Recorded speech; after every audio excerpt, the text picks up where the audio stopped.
তিন বেলা হাগবে আসে, হ্যাঁ? খালি বসে বসে খাওয়া আর তিন বেলা হাগা।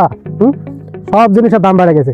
বৃষ্টি বাদল সব আবাদি জমি সব তলায় গেছে, হ্যাঁ? আলুর জমি তলায় গেছে, পেঁয়াজ তলায় গেছে, ধান তাই পানির সাথে তলায় আছে, হ্যাঁ? আচ্ছা, কে তিন বেলা হাগবে আসে দেখি। আব্বা একটু হাঁকতাম।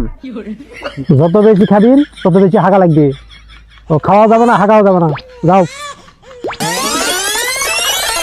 3 দিন পর একবার হাঁকবিন, চাপা চুপা লিয়া থাকবিন। আব্বা আমি একটা হাঁকতাম। দিনে কয়বার হাগা লাগে? কোনো হাগা যাবে না। খাওয়া কম, হাগা কম, সব জিনিস সেই পানিতে ডুবে গেছে। ধান, পেঁয়াজ, আলু সব শেষ। এবার হাগা যাবে না। যাও, চাপা চুপা লিয়া থাকো। বসে বসে 3 বেলা খাওয়া হয়েছে আর 3 বেলা হাগা হয়েছে। 3 দিন পরে একবার হাগ। সুদ নাই নে বেটা 50-50 হিসাব করে রাখছে।